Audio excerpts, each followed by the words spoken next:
तो hey guys, welcome back our YouTube channel.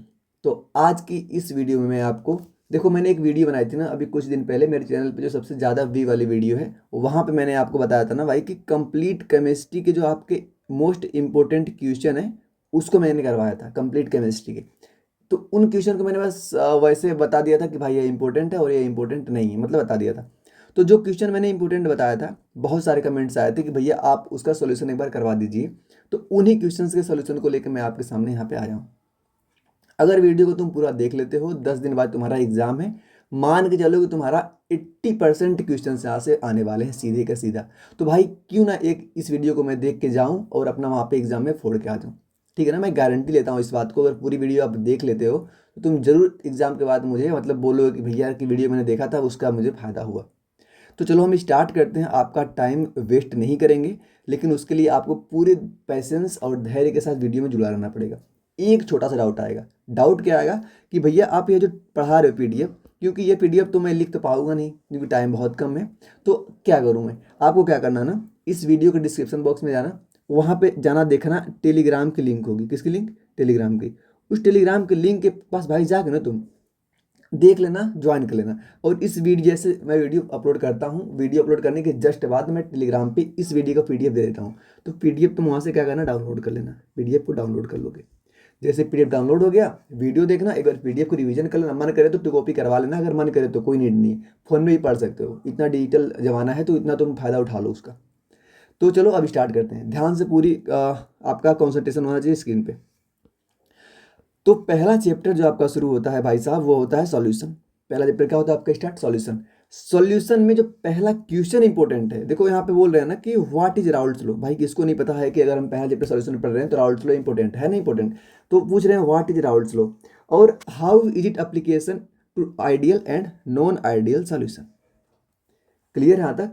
अब देखो, अगर हमें राउल्ट्स लॉ बताना है, उसके साथ एप्लीकेशन पूछ दे आइडियल और नॉन आइडियल का, तो यह तुमसे देखो 3 मार्क में पूछ रहा है ना। मेरा मानो अगर इतना पूछेगा ना तो तुमसे 5 मार्क में पूछेगा। ठीक है ना, 5 मार्क में। देखो तुम क्या लिखोगे।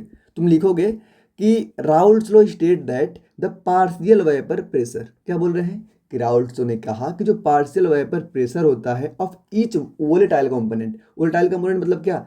मतलब कि जहां से वेपर मतलब वाष्प वेपर आसानी से निकल चुके ना, उसको हम क्या कहते हैं? वोलेटाइल कहते हैं। In a solution directly proportional to its mole fraction. अब देखो, मोल फ्रैक्शन जो होता है उसको हम एक इस प्रकार के साइंस दिखाते हैं। इसका नाम देखो, पता अलग अलग लोग प्रोनाउंसिएट करते हैं, लेकिन इसका नाम होता है काई। ठीक है ना? तो मोल फ्रैक्शन मतलब कि इस काई के जो पार्शियल प्रेशर है इसके डायरेक्टली प्रोपोर्शनल होता है। तो देखो इन्होंने पूरा हटा लिख दिया। तो तुमको कैसे लिखना है कि भैया जो किसी कंपोनेंट का पार्शियल प्रेशर होता है वो डायरेक्टली प्रोपोर्शनल होता है काई ए, मोल फ्रैक्शन ऑफ कंपोनेंट की। और आप ये भी जानते हो, जब भी कभी यह साइन जो दिख रहा है तुमको, यह साइन जब भी कभी हटाते हैं प्रोपोर्शनल का तो कोई ना कोई कांस्टेंट लगाते हैं। तो मैं यहाँ पे एक कांस्टेंट लगाऊंगा। ठीक, यहाँ पे मैं क्या करूंगा? एक कांस्टेंट लगाऊंगा। उस कांस्टेंट का नाम क्या आएगा? पी ए इक्वल टू, यहाँ पे मैं कांस्टेंट लगाऊंगा क्या? पी नोट ए इंटू काई ए जो था इसको मैं काई ए रहने देता हूँ। ठीक, मैं इतना लिखूंगा। जैसे मैंने इतना लिखा, यही बन गया तुम्हारा क्या? Raoult's law. क्लियर भाई? अब यह जो तुमको पी नोट ए दिख रहा है ना छोटा सा, यह पी नोट ए। अब बोलोगे भैया यह क्या है? यह भी वाइपर प्रेशर ही है, लेकिन किसका? देखो यहाँ पे लिखा है कि जो पी नोट ए है यह भी क्या है? वाइपर प्रेशर ही है, लेकिन किसका? प्योर सॉल्वेंट का। समझे? इतना इजी में भाई मैंने बताया है, तुम पूरा लिख दोगे। कि राउल्ट्स लॉ कैसे लिखोगे?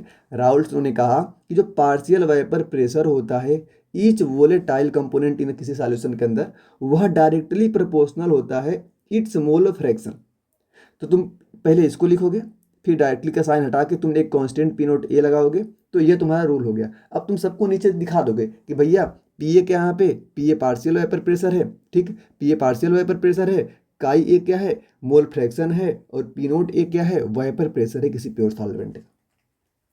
ये तुमने क्या लिखा? ये लिखा तुमने राउल्ट्स लॉ। लेकिन साथ में और क्या पूछा इन्होंने? Application to ideal and non ideal solution. चलो एप्लीकेशन पे आते हैं। सबसे पहले बताओ आइडियल सोल्यूशन किसे कहते हैं? तो देखो, जो आइडियल सोल्यूशन होता है ना भाई, वो ओबे करता है राउल्ट्स लॉ को। मैं राउल्ट्स लॉ पढ़ा, राउल्ट्स लॉ को ओबे जो करेगा वो क्या होगा? तुम्हारा आइडियल सोल्यूशन होगा। ठीक है ना? तो यहाँ पे बोल रहे हैं कि Raoult's law obey at all concentration and temperature showing no heat change. यहाँ पे कोई हीट का चेंज नहीं होता है। Volume change on the mixing, अगर हम मिक्सिंग करते हैं ना तब क्या चेंज होती है, तब वॉल्यूम चेंज होती है। मतलब तुम यहाँ से क्या बोलोगे कि आइडियल सोल्यूशन में यहाँ पे हीट का चेंज नहीं होता है, मतलब कि डेल्टा एच क्या होता है, जीरो होता है, ठीक है। और यहाँ पे वॉल्यूम में क्या होता है, चेंज होता है जब हम मिक्सिंग करते हैं तब। एग्जाम्पल देखो, यहाँ से आपसे पूछेंगे एग्जाम्पल, तुम बोलोगे बेंजीन एंड टॉल्यूइन। कैसी बनती है बेंजीन, बेंजीन तुम ऐसे बनाते हो इस प्रकार, यह हो गई तुम्हारी बेंजीन। टॉल्यूइन कैसे बनती है, टॉल्यूइन ऐसे बेंजीन की एक रिंग बनती है और यहाँ पे ऊपर लगा देते हैं हमका CH3, ये हो गई तुम्हारी टॉल्यूइन, ठीक। तो बेंजीन भी होगी तुम्हारी, टॉल्यूइन भी होगी। अब देखो बताते हैं नॉन आइडियल सोल्यूशन के बारे में। तो जो नॉन आइडियल सोल्यूशन होता है यह राउल्ट्स लॉ को सबसे पहले ओबे नहीं करता है, due to difference in the molecular interaction. देखो यह दो प्रकार के होते हैं। आइडियल तुम्हारा खत्म हो गया, आइडियल खत्म हो गया।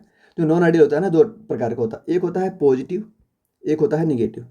जो पॉजिटिव होता है इसका सीधे आप ध्यान दोगे, एग्जाम्पल एथेनॉल एंड वाटर और एसीटोन एंड क्लोरोफॉर्म, ठीक। एसीटोन का फार्मूला तुम बताओगे भाई क्या होता है, जल्दी बताओ। CH3CO, ये होता है एसीटोन। क्लोरोफॉर्म क्या होता है, CHCl3। एथेनॉल क्या होता है, CH3CH2OH, पानी जानते हो H2, ठीक। ये तुम्हारा क्या हो गया भाई, सबने मैंने बता दिया। यह दोनों एग्जाम्पल आपको किसके दिख रहे हैं, यह दोनों एग्जाम्पल किसके दिख रहे हैं, यह दोनों एग्जाम्पल दिख रहे हैं तुमको किसके, निगेटिव डेविएशन के। और यह दोनों एग्जाम्पल किसके दिख रहे हैं तुम्हारे, पॉजिटिव डेविएशन के। यहाँ तक कोई दिक्कत नहीं होनी चाहिए। आगे आओ, अभी तक हमने एक क्वेश्चन किया।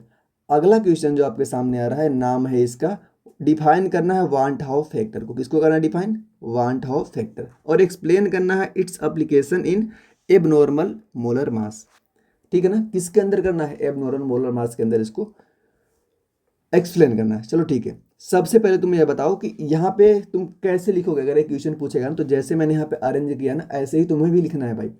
तो सबसे पहले देखो, द वांट हाउ फैक्टर जिसको हम स्मॉल आई से डिनोट करते हैं, accounts for the extent of dissociation और एसोसिएशन ऑफ द सॉल्यूट। तो जो वांट हाउ फैक्टर होता है, इनको कहने का मतलब होता है यह दो प्रकार का होता है।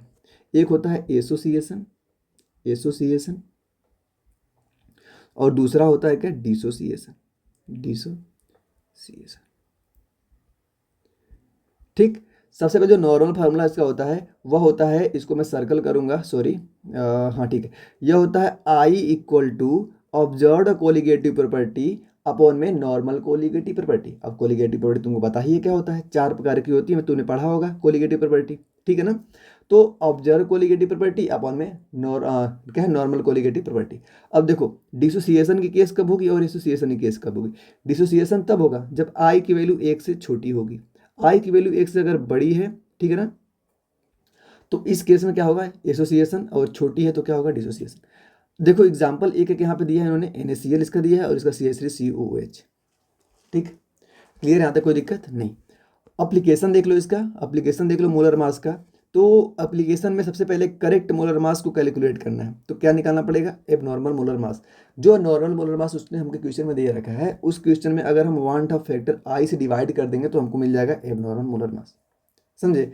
अगर हमको नॉर्मल मोलर मास चाहिए तो एबनॉर्मल मोलर मास में अगर हम मल्टीप्लाई कर देंगे I से तो हमको मिल जाएगा नॉर्मल मोलर मास। कोई दिक्कत यहाँ तक भैया, नहीं कोई दिक्कत यहाँ तक नहीं होनी चाहिए। आते हैं अपने अगले क्वेश्चन के ऊपर। आओ, क्वेश्चन नंबर नेक्स्ट हमारा है कि कैलकुलेट करिए the molarity of solution containing 5 gram NaOH 250 ml of solution. देखो क्या निकालना है तुमको, मोलरिटी। तो तुम पहले मोलरिटी का फॉर्मूला तुमको याद है, देखो मोलरिटी का फॉर्मूला मैं यहाँ पे लिखूंगा इस पेन से। मोलरिटी इक्वल टू होती है, कैपिटल M से डिनोट करते हैं हम मोल ऑफ सॉल्यूट, क्या, mole of solute present of 1 litre of solution, मतलब कि वॉल्यूम ऑफ सोल्यूशन किस में होता है, ml में। ये होता है तुम्हारा फार्मूला, छोटा सा होता है ये फार्मूला तुम्हारा। अब देखो तुमको क्या क्या इन्होंने दे रखा है, क्या क्या। सबसे पहले तुमको यहाँ पे इन्होंने क्या दे रखा है, मास। क्या दे रखा है, मास कितना, 5 ग्राम। अगर NaOH से हम क्या निकालेंगे, इसका मॉलिक्यूलर मास। तो इसका मैं यहाँ पे क्या निकालता हूँ, मॉलिक्यूलर मास। कैसे निकालूंगा, NaOH, सोडियम 11 दूनी 22, कितना होता है 23, इसका होता है। और ऑक्सीजन हो गया 8 दूनी 16 और H हो गया 1, कितना आगे जोड़ोगे, होता है 6 3 9 1 10, 2 1 3 1 4, 40 आ गया इसका मॉलिक्यूलर मास। तो यहाँ पे तुम लिख लो भैया, मास निकाल लिया हमने 5 ग्राम, मॉलिक्यूलर मास निकाल लिया हमने, मॉलिक्यूलर वेट निकाल लिया हमने 40 ग्राम। तो हमें पता है, यहाँ से क्या पता है, हमें पता है कि भैया मोल इक्वल टू होता है मास अपॉन में मॉलिक्यूलर वेट। तो मास कितना, 5, मॉलिक्यूलर वेट 40। जब 5 में 40 से भाग देंगे तो तुम्हारा आ जाएगा 0.125। ये निकाल लिया तुमने क्या, मोल। हमने मोल निकाल लिया, वॉल्यूम क्वेश्चन में दे रखा है कितना, 250। तो सिंपल कर देंगे क्या, मोलरिटी इक्वल टू होता है ऊपर यहाँ पे मोल, तो नीचे ऊपर लिखेंगे मोल 125, नीचे वॉल्यूम, वॉल्यूम किस में, 250, किस में दिया इन्होंने, ml में। यहाँ पे सॉरी यहाँ पे लीटर होता है भैया, सॉरी इसको काटने दो। तो यहाँ पे किस में होता है वॉल्यूम, लीटर में। वॉल्यूम किस में होता है, लीटर में। तो इन्होंने दे रखा है किसमें, ml में। तो ml को लीटर में चेंज करने के लिए 1000 से नीचे डिवाइड करूंगा तो ऊपर हो जाएगा 1000। ठीक, काटा इसको मैंने। तो यहाँ पे तुम्हारा आएगा कितना, यहाँ पे अगर इसको तुम एक मिनट, अगर इसको तुम सोल्व करो, सीधे आंसर बताता हूँ। अगर इसको तुमने सोल्व किया तो 0.5 कैपिटल M मतलब कि मोलर आ गया क्वेश्चन। ठीक है ना, कितना आएगा यहाँ से, 0.5। आई होप कि आपने समझा है इस क्वेश्चन को पूरा हमने कैसे कैसे किया। आओ आगे, अगला चैप्टर स्टार्ट होता है आपका इलेक्ट्रोकेमिस्ट्री। चैप्टर का नाम है इलेक्ट्रोकेमिस्ट्री। इलेक्ट्रोकेमिस्ट्री को पढ़ने के लिए हमें क्या करना पड़ेगा, सबसे पहले समझना पड़ेगा कि इसके इंपॉर्टेंट पॉइंट क्या क्या है। तो मैं एक बार बता दूं ना कि इलेक्ट्रोकेमिस्ट्री को हम एक देखो सेल वाला पार्ट पढ़ते हैं और एक इसमें रेजिस्टेंस वगैरह आते हैं, रेजिस्टिविटी आती है, 2 सेक्शन होता है। तो सेल वगैरह से तुमको थ्योरी पूछी जा सकती है और रेजिस्टेंस वगैरह से यहाँ से तुम्हारे क्या आएंगे, न्यूमेरिकल आएंगे। इतना तो तुम्हें आइडिया होगा, तो तुम इसको छोड़ो। अब आओ डायरेक्ट क्वेश्चन के ऊपर। तो क्वेश्चंस बताने के लिए मैं एक बात बताऊंगा। सबसे पहला ही क्वेश्चन तुम्हारे लिए मोस्ट इंपॉर्टेंट है। क्या बोल रहे हैं कि तुमको नस्ट इक्वेशन का क्या करना है, डेरिवेशन करना है। किसके लिए, सिंगल इलेक्ट्रोड पोटेंशियल के लिए। ठीक है ना, बहुत बड़ा क्वेश्चन है। और मैं यहाँ पे डेरिवेशन जान के नहीं लेके आया हूँ, क्योंकि देखो मैंने क्या किया ना कि जो डेरिवेशन मुझे बड़ा लग रहा है उसको मैं अलग से डेराइव करके मैं अपने टेलीग्राम पे दे रहा हूँ। रीजन यहाँ पे तुम्हारी टाइम बचेगी। यहाँ पे वीडियो में ज़्यादा लंबी वीडियो नहीं बना सकता। पहली बात, मेरे कैमरे में कैपेसिटी है कि एक बार में 30 मिनट की वीडियो रिकॉर्ड होती है। सॉरी, एक बार में मतलब 30 मिनट की वीडियो क्या होती है, रिकॉर्ड होती है। तो इसलिए मैं बार बार रिकॉर्ड करता हूँ तो बहुत ज़्यादा मेरा भी समय जाता है। इसलिए मैं क्या करता हूँ ना कि जो बड़े डेरिवेशन है उसको मैं आपको टेलीग्राम पे PDF के फॉर्म में दे दूंगा, तो उसको आराम से कर लेना। तो देखो, जो नस्ट इक्वेशन होता है इसको तो तुमको पता ही होगा, वो होता है भैया E cell equal to E naught cell minus RT upon में NF log Q। ln क्यों यहाँ पे लिखा है, ln Q क्यों, क्योंकि जब हम ln को चेंज करते हैं log में ना, तो 2.303 इंटू log बेस 10, मतलब कि इसका मल्टीप्लाई करेंगे तो log बेस 10 में कन्वर्ट हो जाता है। आपको पता होगा है ना जी, सिंपल मैथमेटिक्स है। अब देखो आप, मैंने डेरिवेशन ना करके डायरेक्ट हमने यहाँ पे फार्मूला लिख दिया जो कि इंपॉर्टेंट है। इस पर न्यूमेरिकल भी आपको मिलेंगे। अब ये आगे आएगा, देखना फार्मूला लिख दिया। अब देख लो कौन चीज़ क्या क्या है। यहाँ पे जो आपको ई दिख रही है, ई ये क्या है, इलेक्ट्रोड पोटेंशियल। क्या है, इलेक्ट्रोड पोटेंशियल। ई नोट जो आपको दिख रही है, ई नोट क्या है, स्टैंडर्ड इलेक्ट्रोड पोटेंशियल। एन जो दिख रहा है वो क्या है, नंबर ऑफ इलेक्ट्रॉन ट्रांसफर, कितने इलेक्ट्रॉन का ट्रांसफर हो रहा है। और यहाँ पे एफ जो दिख रहा है यह है फैराडे कांस्टेंट। क्यू जो दिख रहा है रिएक्शन क्यूसेंट। रिएक्शन क्यूसेंट को मैं थोड़ा सा बता दूं, जो रिएक्शन क्यूसेंट होता है ना, देखो एक होता है आपका इक्विलिब्रियम कांस्टेंट। क्या होता है, इक्विलिब्रियम कांस्टेंट। ठीक, तो इसको निकालने का ही फार्मूला वही होता है, प्रोडक्ट का कॉन्सेंट्रेशन, क्या, प्रोडक्ट का कॉन्सेंट्रेशन ऐसे लिखते हैं, अपॉन में रिएक्टेंट, अपॉन में रिएक्टेंट है कॉन्सेंट्रेशन, ये लिखते हैं हम इक्विलिब्रियम। लेकिन ये कम निकालते हैं, ये निकालते हैं हम इक्विलिब्रियम पॉइंट पे। लेकिन अगर हमें इक्विलिब्रियम पॉइंट ना दिया हो, किसी भी पॉइंट पे पूछ दे, तो उसको हम बोलते हैं रिएक्शन क्यूसेंट। क्या बोलते हैं, रिएक्शन क्यूसेंट। रिएक्शन क्यूसेंट को भी हम वैसे ही निकालते हैं, कैसे, प्रोडक्ट का कॉन्सेंट्रेशन, प्रोडक्ट का कॉन्सेंट्रेशन अपॉन में रिएक्टेंट का कॉन्सेंट्रेशन, इसको भी हम वैसे ही निकालते हैं। हाँ, रिएक्टेंट और प्रोडक्ट, प्रोडक्ट यार थोड़ा सा बोल रहा है भाई, प्रोडक्ट और रिएक्टेंट, रिएक्टेंट सर यही होता है ना। तो ऐसे निकालते हैं। लेकिन यह किसी भी पॉइंट पे निकाल सकते हैं, क्योंकि मुझे इसलिए फंस रहा है, क्योंकि यहाँ पे तो रिएक्टेंट अपने प्रोडक्ट किए हैं, तो रिएक्टेंट ही तो वही होता होगा भाई। एक बार किसी को क्लियर कर लेना, मैं थोड़ा सा बोल रहा हूँ कि ऊपर रिएक्टेंट होता है कि प्रोडक्ट होता है, ठीक है ना। क्योंकि यहाँ पे इन्होंने सोल्व किया तो ऊपर इन्होंने क्या लिखा है, रिएक्टेंट अपॉन प्रोडक्ट। ठीक है, फिर इसी फॉर्मूले को हमने बोला था कि तुमको चेंज करना इस वे में, तो तुम कर लोगे। कैसे करोगे, देखो ये तो तुम्हारा हो गया ई इक्वल टू हो गया ई नोट माइनस, यहाँ पे क्या था तुम्हारा, यहाँ पे क्या था, RT था ना, तो ठीक है RT रहने दो। अपॉन में क्या था तुम्हारा, NF था, NF रहने दो। यहाँ पे जो LN था ना, LN इस ln को हमको चेंज करना log बेस 10 में। तो मैंने क्या बोला था, इसमें 2.303 से मल्टीप्लाई करोगे तो यह log बेस 10 में कन्वर्ट हो जाएगा। और यहाँ पे जो q था, q इसको तुम क्या लिखोगे, प्रोडक्ट अपॉन में रिएक्टेंट, प्रोडक्ट अपॉन में रिएक्टेंट। अब पता नहीं क्यों गलत हो रहा है, लेकिन मुझे तो लग रहा है प्रोडक्ट अपॉन रिएक्टेंट ही होता है, लेकिन इन्होंने क्या लिखा है, कुछ चेंज किया है क्या इन्होंने। बहुत आवाज़ आ रही बाहर, 1 मिनट रुको तो फिर मैं रिकॉर्डिंग यहाँ तक देखूँ, बाहर आपको नॉइज आ रही होगी। तो भाई आओ अब दूसरे क्वेश्चन पे। दूसरा क्वेश्चन है व्हाट इज कोलराउस लॉ। ठीक है ना, क्या है, व्हाट इज कोलराउस लॉ। तो जो कोलराउस लॉ होता है यह भी आपका एक इंपॉर्टेंट है ही पार्ट है, जहाँ पे आपको इसके सिग्निफिकेंट को भी क्या करना है, एक्सप्लेन करना है। ठीक है ना, आओ। तो हेडिंग लगाओगे आप कोलराउस लॉ और लिखोगे यहाँ पे जो इसने लिख रखा है, क्या लिखा है कि द लिमिटिंग मोलर कंडक्टिविटी, क्या लिखा है इन्होंने कि the limiting molar conductivity of electrolytes is the sum of the individual contribution of the cation and anion. कहने का इनका क्या मतलब है, अगर हमें लिमिटिंग मोलर कंडक्टिविटी को डिफाइन करना है या तो इसको निकालना है, किसके लिए, किसी इलेक्ट्रोलाइट्स के लिए। अगर हमें किसी भी इलेक्ट्रोलाइट्स के लिए लिमिटिंग मोलर कंडक्टिविटी निकालनी है तो हम उसमें कंट्रीब्यूट किए हुए कैटायन और एनायन के सम को लिखते हैं। जैसे अगर एक रिएक्शन लिखता हूँ सिंपल, जैसे NaCl है, NaCl क्या बनाएगा, Na positive plus Cl negative. तो अगर हमें इसका बताना है क्या, limiting molar conductivity lambda naught m, तो इसमें कंट्रीब्यूट किए सोडियम पॉजिटिव के आयन और क्लोरीन निगेटिव के आयन को भी लिखेंगे। जैसे इसका लिखेंगे sigma not Na positive plus lambda naught Cl negative. इनके कहने का मतलब ये है, पूरा समझ गया। सिग्निफिकेंस की अगर मैं बात करूं इनके, तो हेल्पिंग क्या करने के लिए, इसको हेल्प वीक इलेक्ट्रोलाइट के लिए। सबसे पहले किसके लिए यूज होता है, वीक इलेक्ट्रोलाइट। देखो यहाँ पे जो इलेक्ट्रोलाइट्स दिख रहे हैं ना, ये 2 टाइप के होते हैं। एक होता है स्ट्रोंग इलेक्ट्रोलाइट्स, ठीक, लाइट, और एक होता है आपका क्या, वीक इलेक्ट्रोलाइट। तो यह जो हम लगाते हैं, यह ओनली लगाते हैं किसके लिए, वीक इलेक्ट्रोलाइट्स के लिए।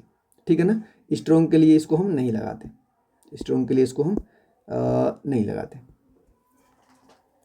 दूसरा, useful to calculate degree of dissociation, जिसको हम क्या बोलते हैं, अल्फा बोलते हैं। देखो इसी अल्फा के बेस पे हम स्ट्रोंग वीक मानते हैं। अगर अल्फा की वैल्यू 100 से ज़्यादा है ना, तो इसको हम बोलते हैं क्या, या तो अल्फा की वैल्यू मान लो 1 मिल गई तो उसको हम बोलते हैं क्या भैया, ये स्ट्रॉन्ग इलेक्ट्रोलाइट है। अगर 1 से कम है तो बोलते हैं वीक इलेक्ट्रोलाइट्स। ठीक है ना।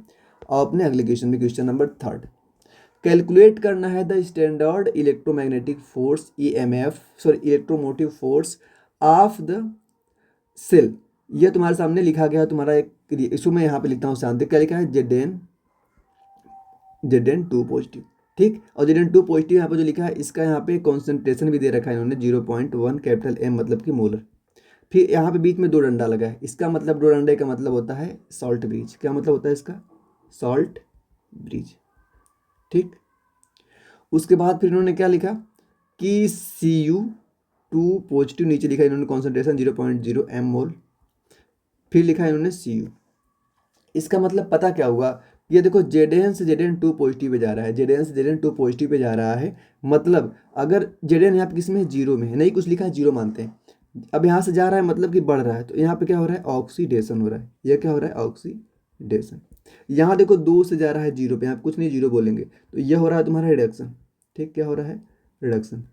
ठीक, तो तुमको ऑक्सीडेशन दिया है इन्होंने, ये दिया है तुमको रिडक्शन हाफ।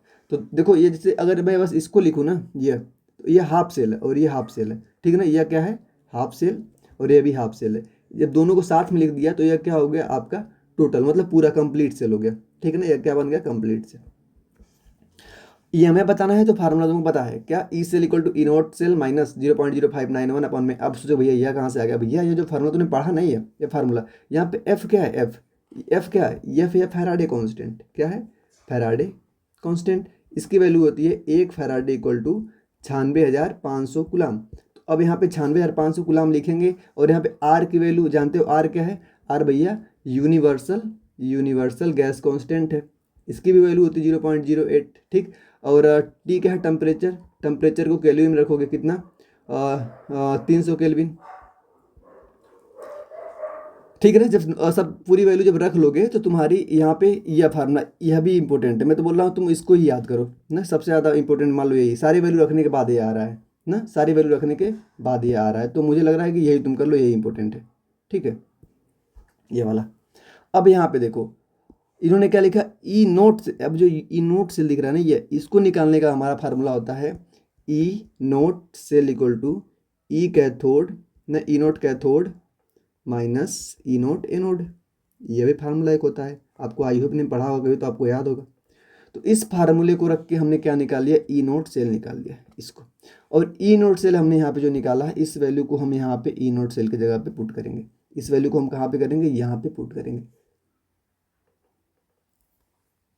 ठीक है, यहाँ पे जब हम पुट करेंगे तो ये हमने पुट कर दिया, नहीं सॉरी कहाँ पे, यहाँ पे। ठीक, और हमको क्यू निकालना है ना, क्यू निकालने के लिए क्या करेंगे, देखो यह दिया है हमारा और यह दिया है हमारा। ठीक, तो यह हो गया हमारा प्रोडक्ट अपॉन में रिएक्टेंट। जब इसमें इससे डिवाइड करेंगे Zn2 प्लस में Cu2 प्लस से, इसको हम जब इसको डिवाइड करेंगे तो हमारा आ जाएगा 10। तो इस log Q के जगह पे हमने 10 पुट किया और सारी वैल्यू हमको मिली हुई है। अब इसको जब सोल्व करेंगे तो हमारा भाई एकदम ईजी सा आंसर आ जाएगा। आई होप कि आप समझे, नहीं समझे तो कमेंट तो आपके पास ही बताओगे आप। अगला चैप्टर आता है आपके सामने, चैप्टर का नाम है केमिकल काइनेटिक्स। डिफाइन करना है द ऑर्डर ऑफ रिएक्शन को, किसको करना है, ऑर्डर ऑफ रिएक्शन को। Derive an expression for half life of first order reaction, बड़ा नंबर में आ रहा है क्वेश्चन। सबसे पहले ऑर्डर ऑफ रिएक्शन क्या होती है इसको समझो तुम। देखो द सम ऑफ पावर, किसका सम, पावर का, of a concentration term in rate law expression. जो रेट लॉ एक्सप्रेशन तुम्हारा होता है ऐसा क्या होता है, रेट इक्वल टू के ए की पावर, यहाँ पे जो भी पावर होगी, जैसे मैंने बोला ए की पावर एक, फिर यहाँ पे मैंने बी की पावर लिख दिया एक, तो ए और बी की जब पावर जोड़ूंगा 1 प्लस ओवर कितना आ गया 2, मतलब कि सेकेंड ऑर्डर रिएक्शन है, सेकेंड ऑर्डर रिएक्शन। ठीक, तो यही इनके कहने का मतलब है। अब यहाँ पे क्या है, यहाँ पे कोई पावर नहीं लगी है, कोई पावर नहीं लगी, मतलब कि फर्स्ट ऑर्डर रिएक्शन। ठीक, तो इस प्रकार से अब एक्सप्रेशन फॉर हाफ लाइफ निकालनी ना मुझे, तो हाफ लाइफ लिखने का तरीका होता है टी बनाओ उसके नीचे हाफ लिख दो, ये हाफ लाइफ होगी। फर्स्ट ऑर्डर रिएक्शन जो हमारी होती है उसका इंटीग्रल लॉ ये होता है, सीधे सीधे यहाँ पे लिखा है, मैंने डेरिवाइव नहीं किया है। इंटीग्रल लॉ होता है ए इक्वल टू ए नोट ई की पावर माइनस के टी। अब यहाँ पे जहाँ पे अगर देखो पहले जब हमारा समय टी था तो ये हमने इतना निकाला था, लेकिन जब समय टी हाफ होगा ना तो ये जो ए की वैल्यू है ना ये कितनी हो जाएगी, ए नोट बाई 2 हो जाएगी। अब इस ए की जगह मैं क्या रखूंगा, ए नोट बाई 2 रखूंगा, और यहाँ पे ए नोट था। अब फिर इसको काटू पीटूंगा तो हमारा ए से यह कटेगा, यहाँ पे इस साइड बच जाएगा 1/2, इस साइड बच जाएगा ई माइनस के टी जो था, यह बच जाएगा, ये पूरा सेक्शन बच जाएगा हमारा। ठीक, अब हम क्या करेंगे, दोनों साइड नेचुरल लॉग मतलब कि एलएन लेंगे, देखो नेचुरल लॉग लेंगे तो हमारा आ जाएगा आंसर, सीधे याद देना है टी हाफ इक्वल टू होता है 0.693 अपॉन में के। यहाँ से टी हाफ तुम इजली निकालोगे, तुमको यह वैल्यू देगा, बस इसमें इसमें मल्टी डिवाइड कर दोगे तुम्हारा टी हाफ निकल जाएगा। ठीक है ना, किसके लिए निकलेगा, फर्स्ट ऑर्डर रिएक्शन के लिए, नहीं क्योंकि यहाँ पे एक पावर थी तो यह कैसी होगी आपकी फर्स्ट ऑर्डर रिएक्शन। कोई दिक्कत यहाँ तक नहीं, आ गया। डिफ्रेंशिएट करना है between the molecularity and order of reaction, किसमें डिफ्रेंशिएट करना है, between the molecularity and order of reaction. Molecularity की अगर हम बात करें और ऑर्डर ऑफ रिएक्शन की अगर हम बात करें तो ईजी है, कोई दिक्कत नहीं है। Refers to the number of reacting species in the single step reaction, ये कैसी होती है, सिंगल स्टेप में होती है। ऑर्डर ऑफ रिएक्शन की अगर हम बात करें तो रिफर्स कर the sum of the power of the concentration term in the rate law. Always a whole number, molecularity हमेशा होल नंबर में होती है। कैन फ्रैक्शन एंड जीरो, या फ्रैक्शन और जीरो दोनों हो सकती है। Determine from the mechanism of the reaction, determine, ये देखो ये एक्सपेरिमेंटली इसको प्रूव किया गया और इसको कैसे किया गया, मैकेनिज्म ऑफ द रिएक्शंस। ठीक है, रिएक्शन के मैकेनिज्म से इसको किया गया। तो यहाँ तक क्लियर, आगे आओ। आगे अगर आओगे तो तुमको मिलेगा क्वेश्चन क्या, एक क्वेश्चन मिलेगा टी हाफ के ऊपर, सिंपल। देखो क्या रिएक्शन आप कितना 50% कंप्लीट हुआ है इन 2 आवर में, तो क्या बताना है, फर्स्ट ऑर्डर रिएक्शन के लिए टी हाफ बताना है, बिल्कुल ये फार्मूला तुम बताया था हमने। ठीक, टी हाफ कितना देगा, 2 घंटे, तो यहाँ पे 2 घंटे लिखोगे तुम। ठीक, 2 घंटे लिखोगे, और के की वैल्यू तुमको चाहिए तो यहाँ पे के करो, यहाँ पे 2 डिवाइड करो, तुम्हारा आ जाएगा 0.365, मतलब एकदम ईजी है, क्वेश्चन पूछा है ऐसे क्वेश्चन पूछते हैं। अब स्टार्ट होता है तुम्हारा इनऑर्गेनिक केमिस्ट्री, इनऑर्गेनिक केमिस्ट्री। ये जो आपकी इनऑर्गेनिक केमिस्ट्री है, यहाँ से आपका जो सेक्शन इंपॉर्टेंट है भाई, चलो करते हैं। सबसे पहले आपका चैप्टर आता है डी एंड ए ब्लॉक। आज से पहले यहाँ पे एक चैप्टर पी ब्लॉक भी हुआ करता था, एस ब्लॉक भी हुआ करता था, दोनों आपके डिलीट है ना। तो D and A block inorganic का एक इंपॉर्टेंट चैप्टर बन जाता है, ठीक है ना। क्यों बन जाता है? क्योंकि यह तो रहे नहीं, तो आपका यह सेक्शन बचा, तो इसके जब नंबर जुड़ के इसी में आएंगे ना, तो इंपॉर्टेंट बन गया तुम्हारे लिए। तो पहला क्वेश्चन देख लो सॉरी, कि एक्सप्लेन करिए लेंथेनाइड कॉन्ट्रैक्शन को। Number A, B variable oxidation state in D block elements. सबसे पहले लेंथेनाइड कॉन्ट्रैक्शन को ही समझ लेते हैं, क्या होता है भैया लेंथेनाइड कॉन्ट्रैक्शन। तो लेंथेनाइड कॉन्ट्रैक्शन होता है यह the gradual decrease in atomic and ionic radii across the lanthanoid series due to poor shielding effect of 4f electron, ठीक है ना। तुम जानते हो कि हमारा जो पीरियोडिक टेबल होता है उसमें 18 क्या होते हैं, ग्रुप होते हैं, 7 पीरियड होते हैं, पता है ना इतना। तो जो 5 और 6 वाला जो पीरियड होता है, 5 6, वहाँ पे बीच में जो, जैसे एग्जाम्पल को दिया है कि नहीं, जर्कोनियम जेडार और हाफनियम, जर्कोनियम और हाफनियम, इन दोनों में तुम याद कर लो कि यहाँ पे क्या होता है, लेंथेनाइड कॉन्ट्रैक्शन लगता है। एग्जाम्पल पूछ ही सकते, तो यही वाला पूछेंगे मुझे जहाँ तक उम्मीद है, तो सीधे यही तुम याद कर लो। अगर पूछें डिफिनेशन तो बता देना कि एटॉमिक रेडियस और आयनिक रेडियाई में, ठीक है ना, ग्रेजुअल डिक्रीज हो जाता है। रीजन पूछे तो बोल देना poor shielding effect of 4f electron, ठीक। चलो आगे आओ, इफेक्ट्स की अगर बात करें तो सिमिलरिटी साइज जो होती है वो 4D और 5D एलिमेंट्स की सिमिलर होती है। डिफिकल्टी होती है in separating the lanthanoids.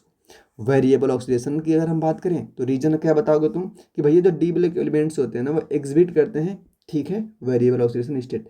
Reason due to availability of the n-1d electron, electron जो भरा जाता है वो कहाँ पे n-1d के अंदर भरा जाता है, ठीक है ना, और ns electrons for the bonding. Example जैसे आयरन हो गया, ये 2 ऑक्सीडेशन रखता है, Fe+2 और Fe+3, ठीक। Why are transition metal good catalyst, पूछ रहे हैं कि ट्रांजिशन मेटल जो होते हैं वो अच्छे कैटालिस्ट होते हैं, क्या रीजन है। तुम बोलोगे कि ट्रांजिशन मेटल प्रोवाइड करता है सरफेस एब्जॉर्प्शन साइड रिएक्शन के लिए, दे कैन इजीली चेंज अपने ऑक्सीडेशन स्टेट को, फैसिलिटेट करते हैं रिडॉक्स रिएक्शन को। आयरन किसके अंदर, हैबर प्रोसेस के लिए इसको यूज करते हैं। Write the electronic configuration of chromium और Fe+2, कर लोगे इजीली देखो बताता हूँ।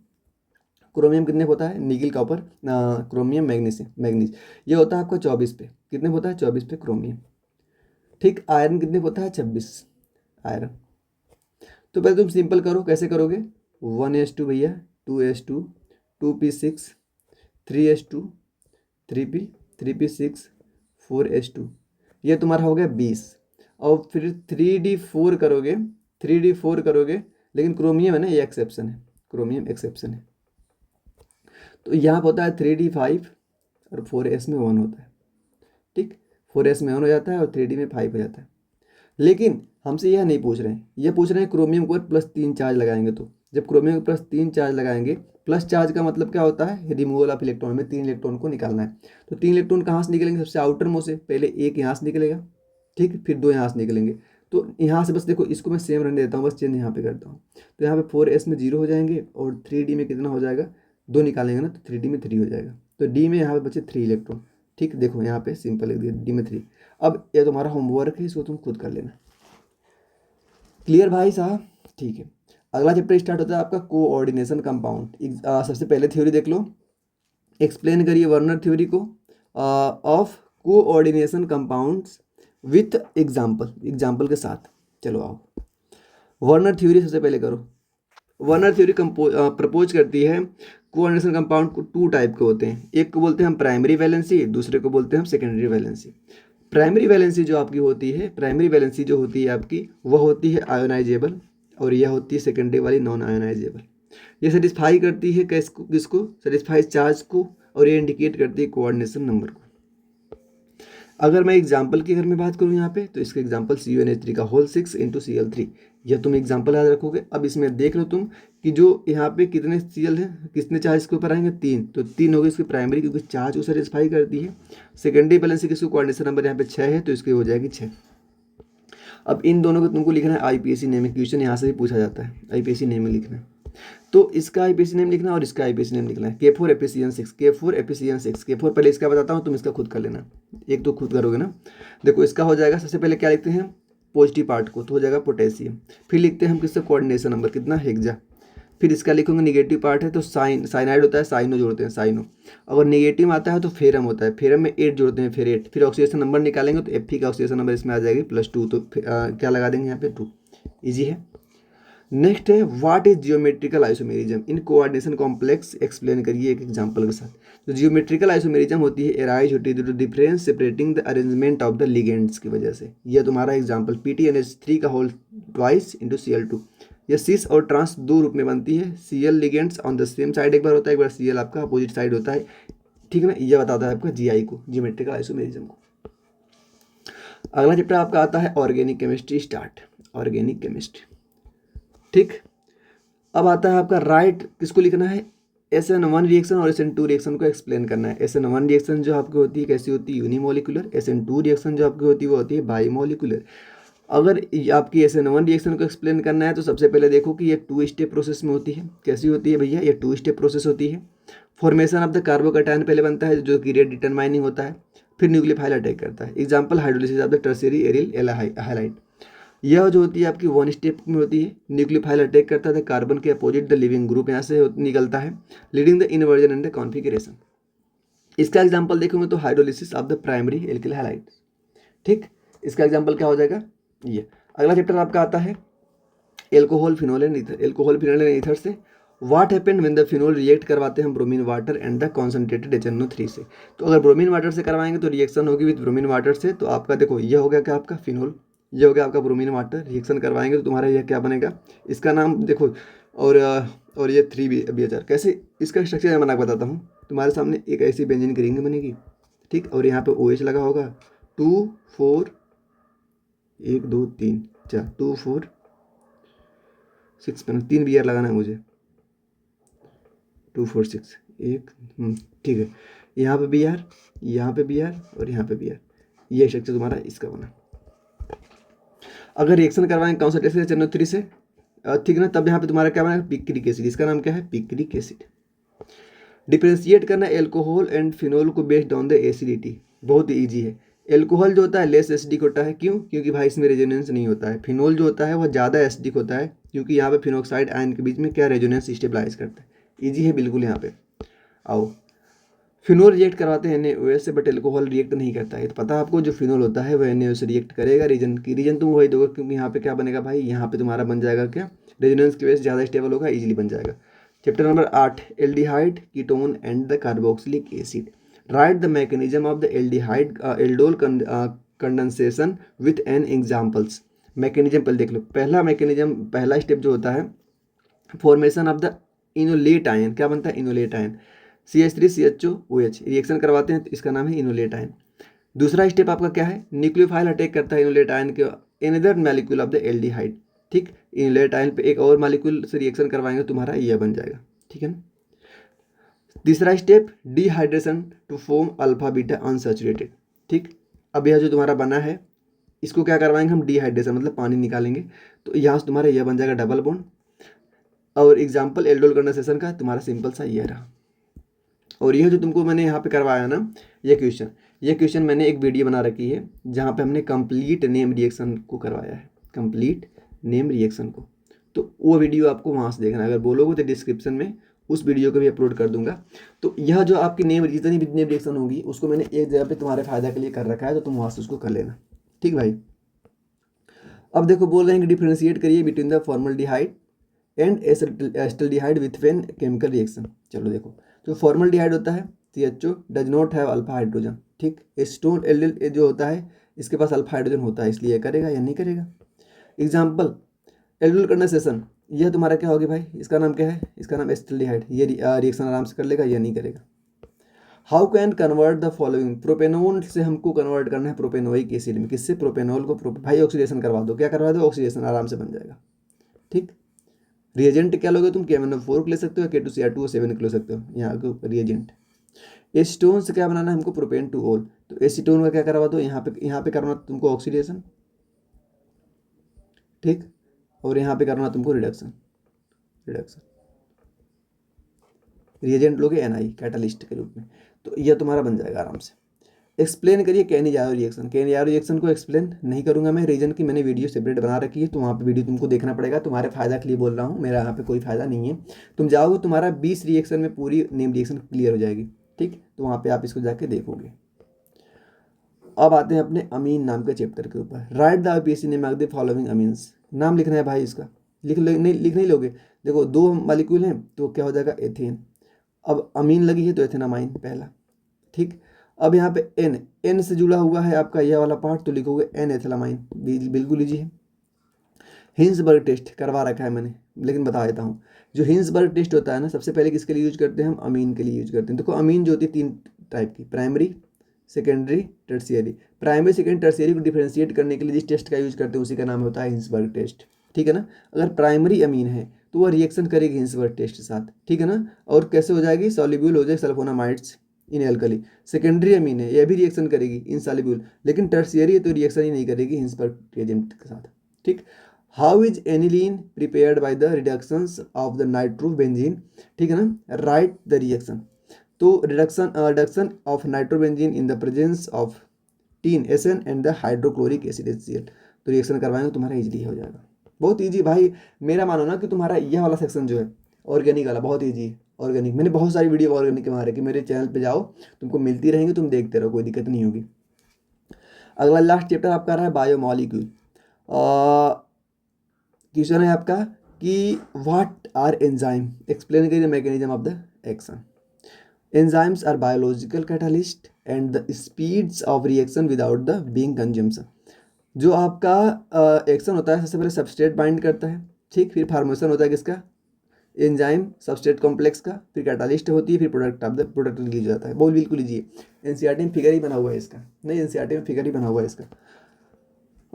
What is the differentiate between the alpha glucose and the beta glucose, explain करिए एक डायग्राम के साथ, इसको कर लोगे आराम से, डायग्राम NCERT में बना हुआ है। ये जो सेक्शन लास्ट वाला है थोड़ा सा बायोलॉजिकल है, तो भाई इसको कर लेना, क्वेश्चन दिखा दे रहा हूँ जल्दी जल्दी। Right the structure and the one function of the DNA RNA, ये तो बायो का है भाई, बायो वाले जो होंगे वैसे ही कर लेंगे, जो मैथ वाले होंगे उनके लिए थोड़ा सा बस यहाँ पे जो थ्योरी लिखे, समझ तो आएगा नहीं, थ्योरी लिखी उसको तुम पढ़ लो।